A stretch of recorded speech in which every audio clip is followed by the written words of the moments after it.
Bueno, hola estimados estudiantes, espero que estén muy bien.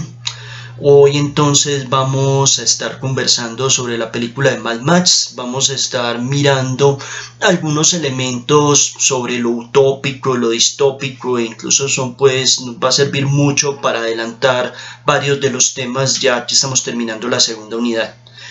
Bueno gente, yo quiero arrancar hablando con ustedes de algo pues muy importante y es que pienso que es muy importante que ustedes no pierdan la esperanza porque en este momento estamos en una situación muy difícil, eso es obvio, y estamos en un momento histórico supremamente trágico y difícil, pero lo importante es que no perdamos la esperanza. O sea, el asunto es que tenemos que resistir.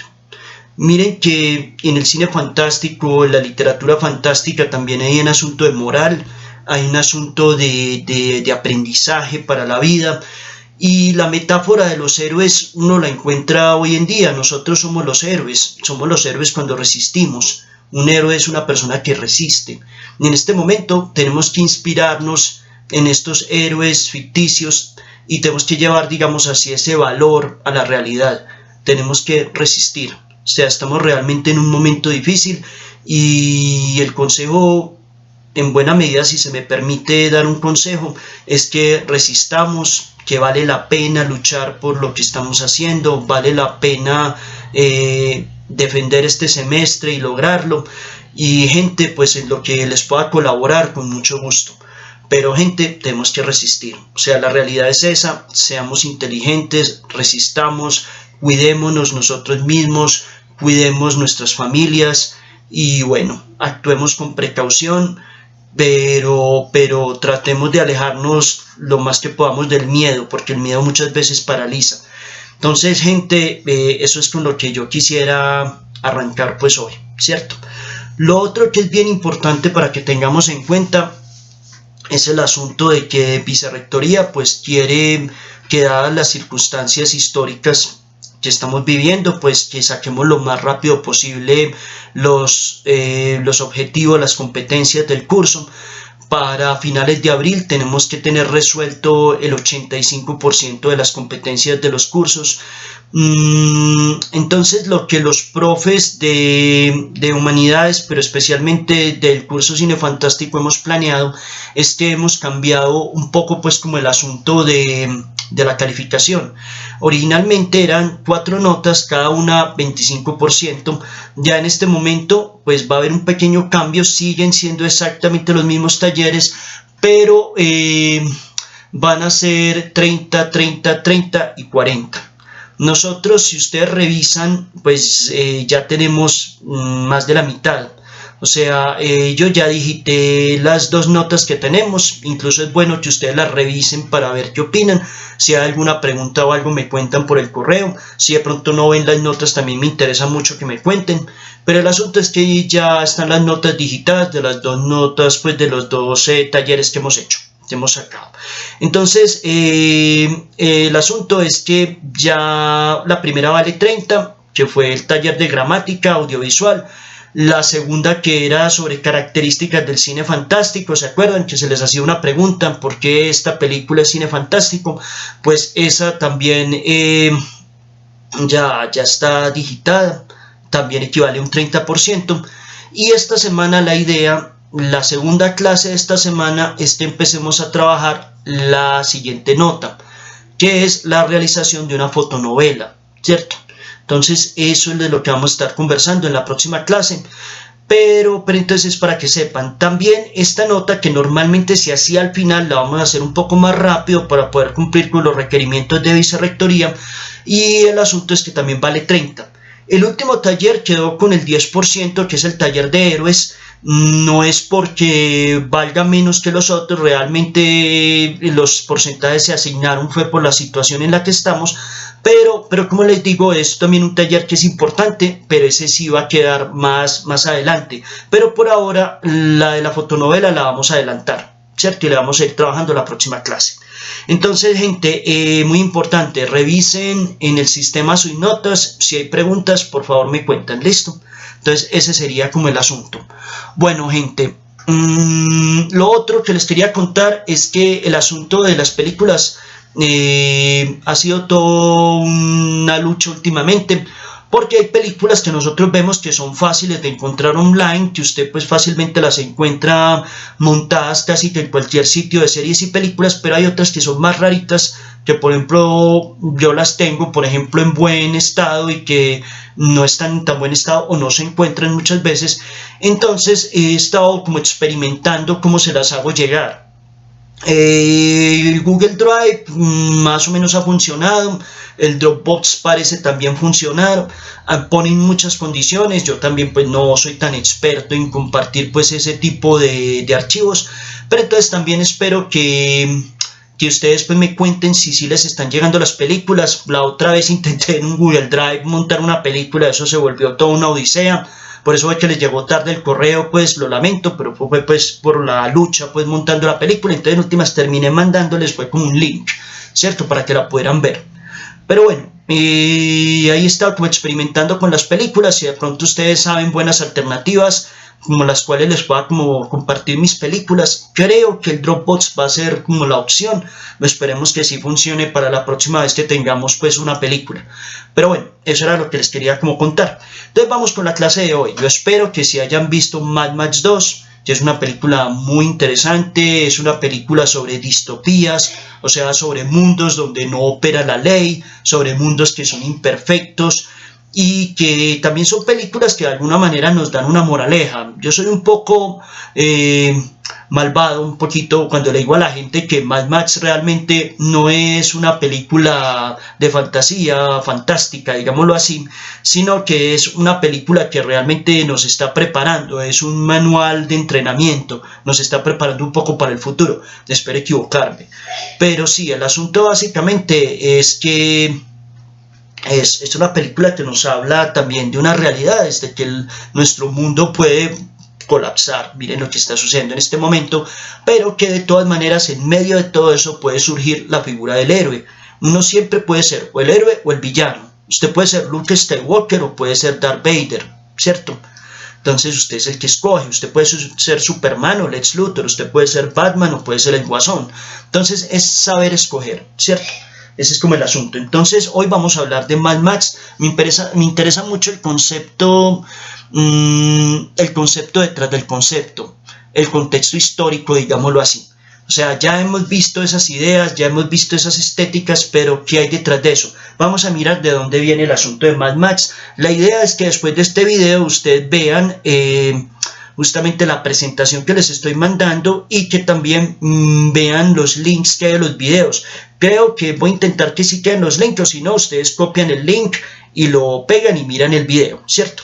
Pero el asunto pues es que esta clase está titulada Distopía Neomedieval, que eso sería básicamente una descripción del universo de Mad Max. Es una distopía neomedieval. Entonces vamos a mirar.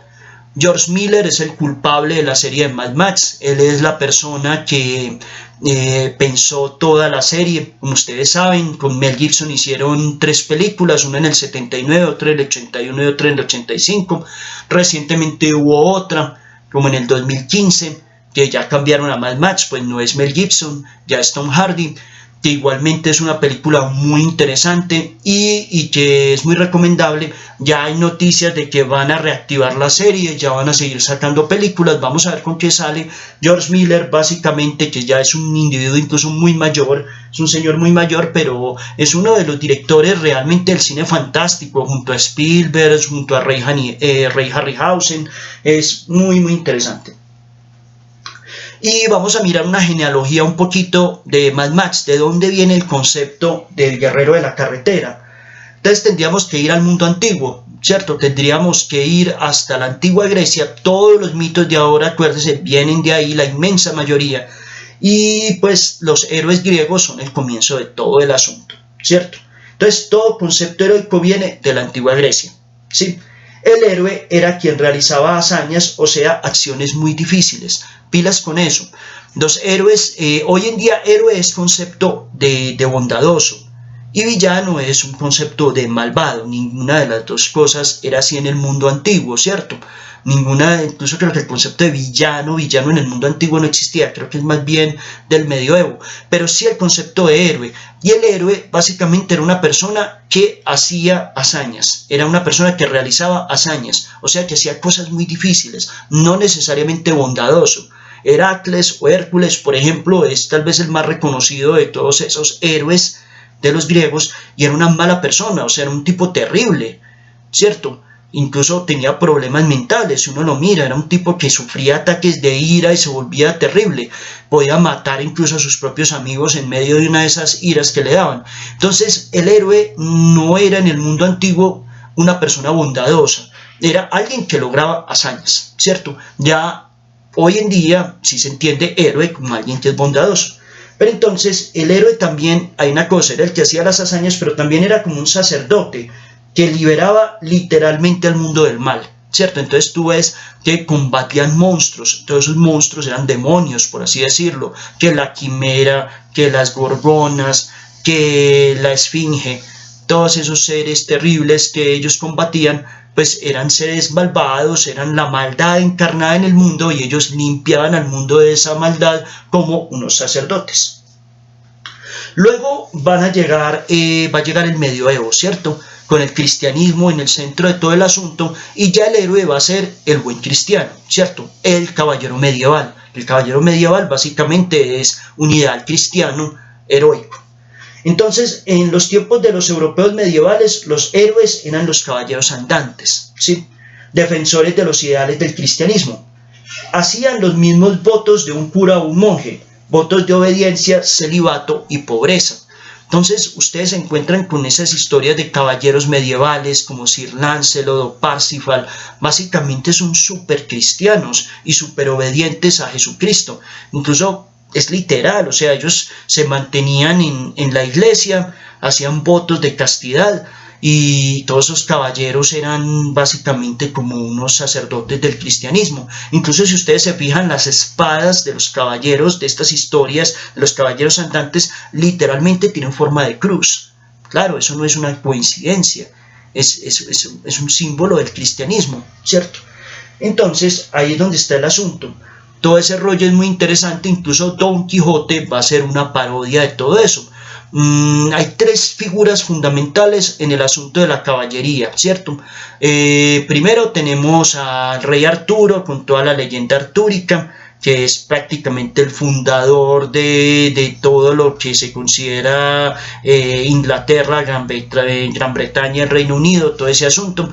Todo está muy marcado en esa figura muy cristiana del rey Arturo, que es el cristianismo desplazando los mitos de los celtas. Un mago Merlín es un mago celta que está ayudando, que es bondadoso y que está ayudando al rey Arturo, ¿cierto? Un sacerdote celta, un druida. Pero básicamente esa es la metáfora del rey Arturo, cómo todo ese asunto va cambiando. Cómo van cambiando toda esa religión, bueno, que para nosotros ahora son mitos, pero toda esa religión celta, cómo se va transformando en la religión cristiana, cómo va teniendo como esa transición.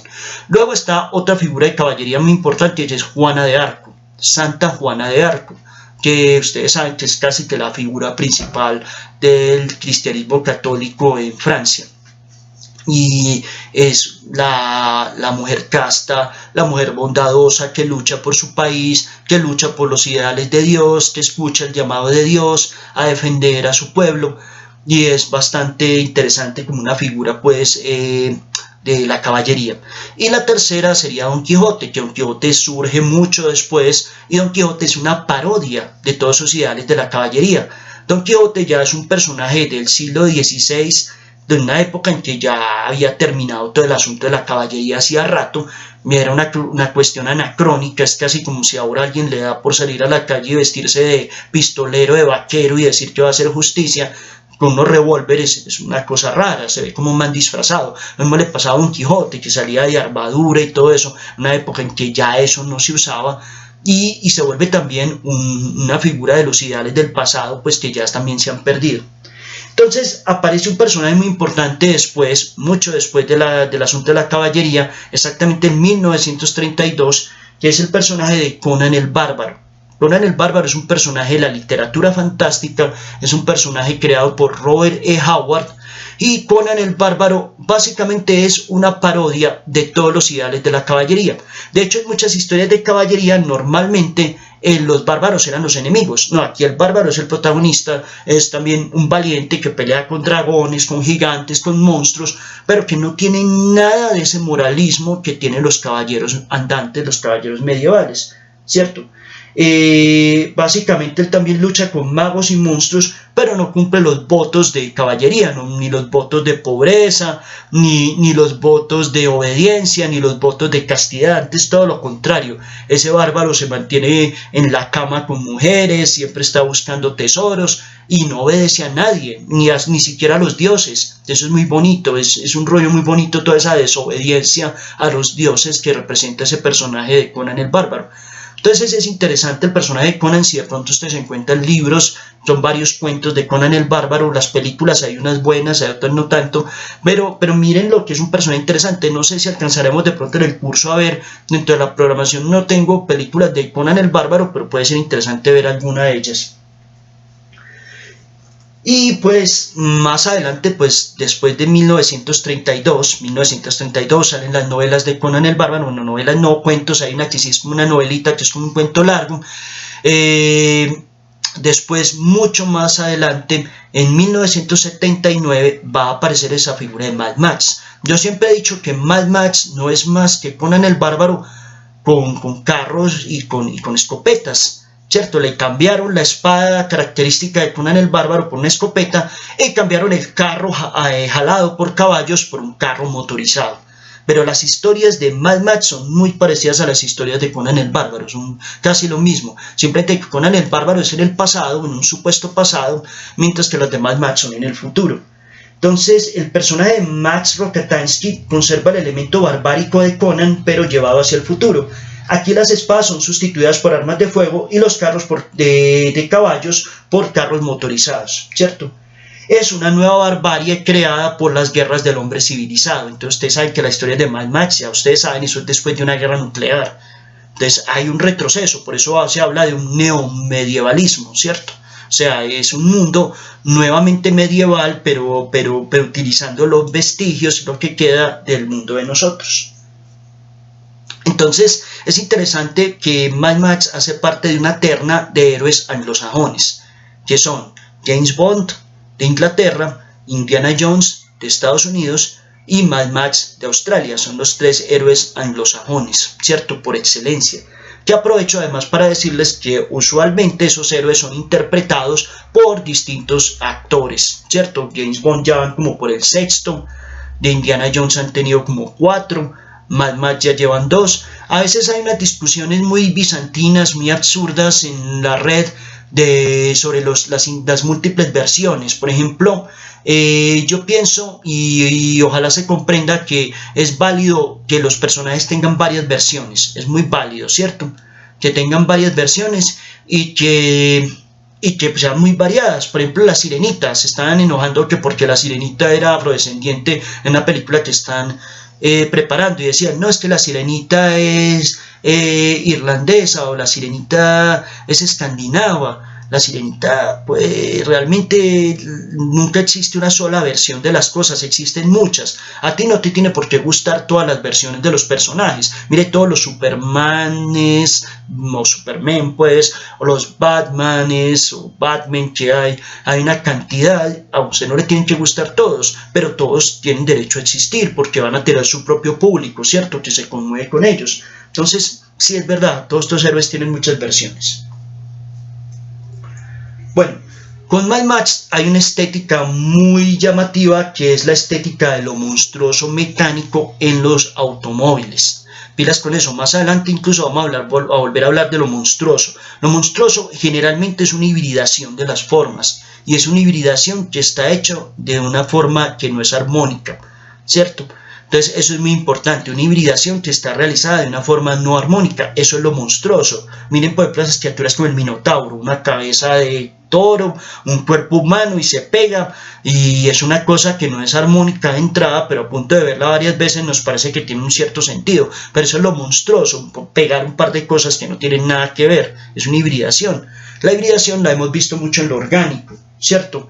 Como les digo, las sirenas que tienen un cuerpo superior femenino y la cola de un pez, ¿cierto? Es una hibridación de cosas orgánicas, es lo monstruoso orgánico, pero en el fantástico también existe lo monstruoso mecánico. Por ejemplo, los automóviles de Mad Max, uno ve mucho eso, son automóviles donde se toman varias cosas mecánicas y se juntan. Un automóvil de Mad Max, por ejemplo, perfectamente puede tener partes de automóvil, pero también partes de avión, pero también partes de barco, y es un monstruo, ¿cierto? Es un monstruo, eso es lo monstruoso mecánico, ¿cierto? Entonces es bien interesante de dónde viene como esa fascinación con los automóviles. El asunto desde los años 50 los automóviles han tomado mucha fuerza. Los años 50 fue una época de mucho optimismo en términos de tecnología. Estaban muy de moda todo, hablar por ejemplo de los programas espaciales, hablar por ejemplo de todos los avances en aeronáutica. Entonces era muy interesante, por ejemplo, crear nuevos automóviles, y muchos de esos automóviles tenían rasgos como de avión, o rasgos como de locomotora, ¿cierto? Rasgos como de cohete. Uno se encuentra un montón de automóviles, por ejemplo el Thunderbird, por ejemplo, es un caso que tenían como toda una forma como aerodinámica, pero una forma muy de avión o de cohete, ¿cierto? Entonces es bastante interesante. De ahí viene como una cierta también idea de lo monstruoso y de lo híbrido de los automóviles, aunque ahí la forma no es monstruosa porque es muy armónica, son automóviles que normalmente son muy bonitos. Y uno ve, por ejemplo, esos mitos en los carros de James Bond, por ejemplo el Aston Martin DB5, que sale por ejemplo por primera vez en Goldfinger, que es un automóvil plateado muy bonito, ustedes lo van a ver en la presentación, y que es un automóvil que tiene rasgos como de avión, o sea, tiene un avión de combate, tiene ametralladoras, tiene asientos eyectores, tiene un radar, tiene blindaje, o sea, tiene más cualidades como de un bombardero, como cualidades como de un avión de combate más que de un automóvil. Entonces ahí la fantasía está hablando justamente, la fantasía no, lo fantástico está hablando justamente de una hibridación. De eso ellos lo van a llevar a ser más exagerado. Por ejemplo, los automóviles de James Bond se convierten en submarinos o en aviones. Eso también se encuentra pues en esa serie y es bastante simpático y divertido. Ahí espero que puedan ver un video que les muestro justamente con varios aspectos de automóviles de James Bond haciendo cosas absurdas, pero eso también es bonito. El Batimóvil, por ejemplo el automóvil de Meteoro, hacen como parte como de toda esa tradición de un automóvil que es híbrido, y es un híbrido raro que puede hacer cosas interesantes y divertidas. Por ahí hubo también una serie que se llama Las Carreras Locas de los años 60, que incluso todavía uno lo ve en esos canales de caricaturas, también hacen unos híbridos extrañísimos de automóviles. Entonces, también hay un interesante referente, una película del 75 que hizo Roger Corman, que se llama Death Race 2000, ¿cierto? Es bastante divertida, van a ver ahí el tráiler, donde justamente hay un montón de automóviles extraños. Es una película del 75 protagonizada por David Carradine, el de Kill Bill, y por Sylvester Stallone. Y van a ver ustedes que también ahí hay unos automóviles raros, ese concepto del automóvil que está lleno de aparatos extraños, y también es divertida esa película porque ahí uno empieza a ver como el concepto de los realities. Ahí ya se adelantan porque el Death Race 2000 es una especie de reality, pues. Entonces hace poquito sacaron un remake que a mi parecer no es como tan bueno, le falta como el humor que tiene esta película del 75. Entonces esos son como los antecedentes de Mad Max.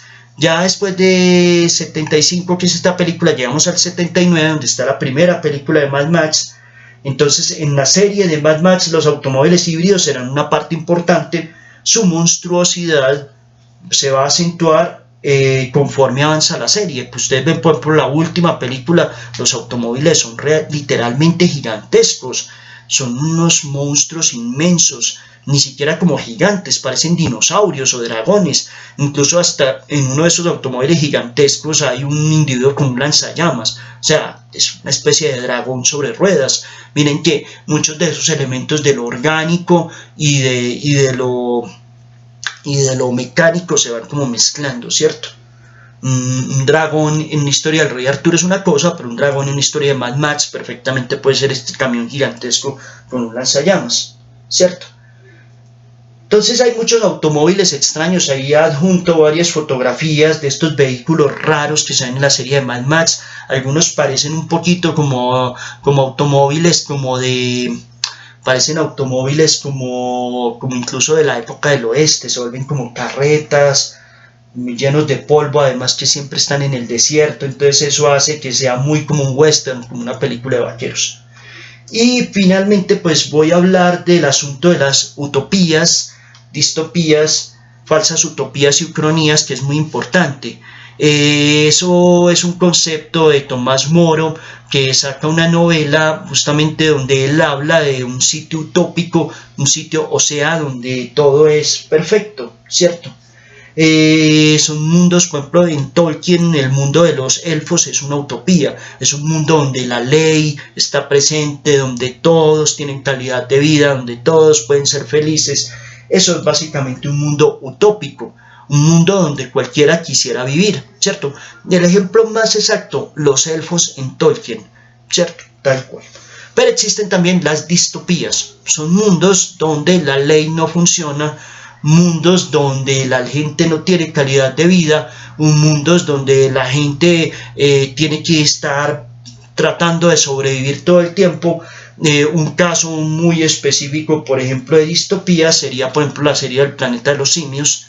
Ahí es un mundo caótico donde nadie quiere vivir. Lo mismo con el mundo de Mad Max, tal cual usted encuentra eso. Pero también las películas de zombies también son distópicas. Uno ve mundos donde ya el ser humano ha perdido el control y ya está a merced de otros elementos pues que están ahí. Otro concepto importante es el de falsa utopía. La falsa utopía es un mundo al cual la gente llega y parece que fuera un mundo muy bonito. La gente llega y dice, uy, qué belleza esto, qué berraquera como viven aquí, quedémonos aquí. Pero al tiempo empiezan a ver que no funciona, que realmente es una distopía disfrazada de utopía.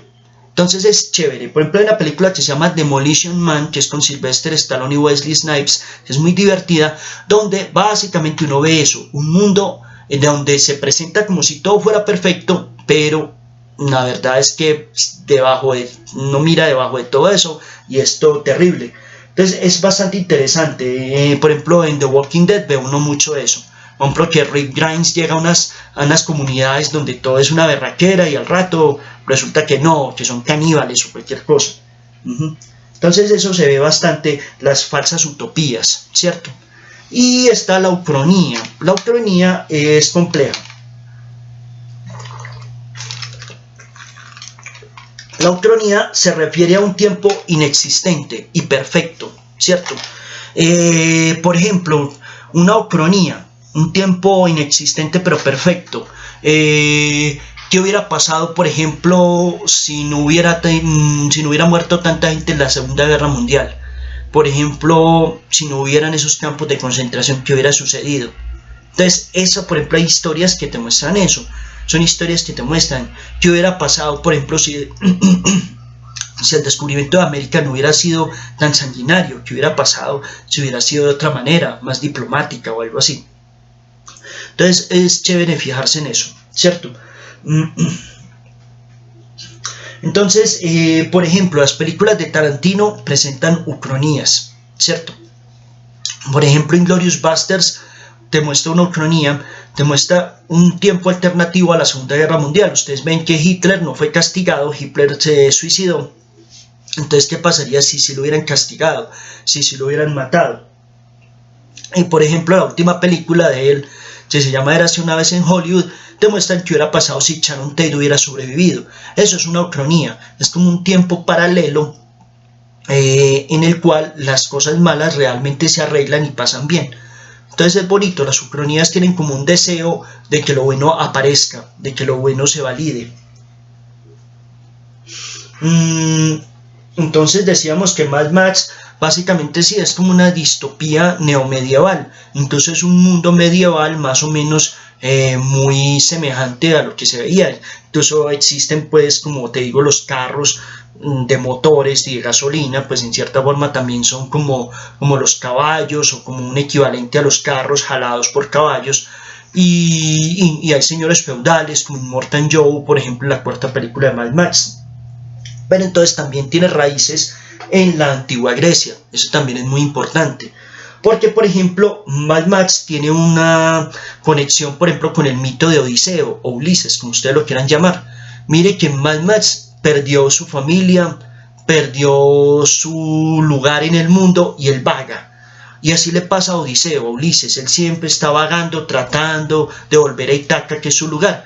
George Miller dice que la historia de Mad Max termina cuando él encuentre un lugar nuevo que él pueda llamar hogar.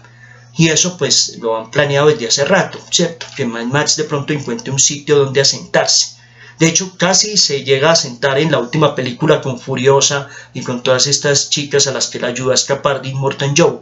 Pero entonces ahí hay una semejanza que tiene el personaje de Mad Max con Ulises. Mientras que el personaje de Wes, el individuo del moicano, ¿cierto?, de la motocicleta, tiene muchos elementos muy semejantes a Aquiles, que era el guerrero más grande que tenían los griegos en la guerra de Troya. Recuerden que los griegos estaban sitiando a los troyanos. Los troyanos tenían una ciudad amurallada muy poderosa y los griegos estaban alrededor sitiándolos. La historia fue que Paris pues llevó la esposa de Menelao pues a Helena, y eso pues desató pues toda una guerra pues. Entonces sí, es muy interesante porque sí es semejante. Miren que aquí hay elementos parecidos a la Ilíada. Miren que Wes se parece un poco a Aquiles. Aquiles era homosexual y tenía pues un novio que era Patroclo. Mire que Wes también tiene una pareja, un hombre que anda con él en la moto y que cuando lo matan pues ahí hay todo un pleito en la película que se arma. Entonces ahí miren ustedes que hay muchas coincidencias y esa plataforma petrolera sitiada se parece un poco a la Troya sitiada por los griegos. Entonces es interesante uno encontrar como todas esas coincidencias, ¿cierto? Y bueno, y vamos terminando con el asunto del camión. El camión Mack, que ustedes ven que lo utilizan para salir de la ciudad y de la plataforma pues petrolera. Eso no era tanto una ciudad, era una ciudad pues de paso. Pero en todo caso el asunto es que ellos se van y ellos llevan ahí el petróleo, la gasolina, como ustedes se dan cuenta. Y es muy interesante porque el camión Mack sirve para hacer un engaño. Mire que Max se va en el camión y ellos asumen que los villanos pues, de la historia, los antagonistas, asumen que ahí va pues lo que ellos están buscando, el petróleo, y lo persiguen, pero es un engaño, ¿cierto? No era más que un señuelo y resulta ser que realmente el petróleo iba en los carritos de la gente pues que estaba huyendo por otro lado. Entonces es interesante porque si ustedes se fijan es semejante al asunto del caballo de Troya. El caballo de Troya, ustedes saben que lo utilizaron para entrar a la ciudad de Troya, era una especie de regalo, ¿cierto? Una estatua gigantesca de madera de un caballo. Los troyanos lo entraron y después a medianoche de ahí salieron los soldados griegos y bueno, los soldados griegos terminaron conquistando Troya, ¿cierto? Es un engaño, pero entonces mire que el camión es como algo semejante, es también un engaño, pero es al revés. El caballo de Troya sirve para entrar a la ciudad, mientras que en este caso el camión está saliendo de la ciudad, ¿cierto? Al menos del asentamiento que era esa plataforma. Entonces miren que eso es como lo que yo busco, que ustedes miren como ese contexto histórico que puede haber detrás de los mitos. Bueno gente, eso sería básicamente lo que tendríamos. Por favor, miren la presentación, miren los videos. Y también pues es muy bacano que comenten, es muy necesario también porque pues también para qué opinan ustedes. Recuerden que eso me sirve a mí para hacer también una medida de la asistencia. En todo caso gente, pues los extraño, muy bacano. Ojalá podamos pronto salir de todo esto, toda la energía positiva, todo el ánimo, salvemos el semestre. Y bueno, gente, ya les quiere y cuídense mucho, cuiden de su gente y bueno, hagamos como esto lo mejor que podamos. Cuídense mucho y hasta pronto.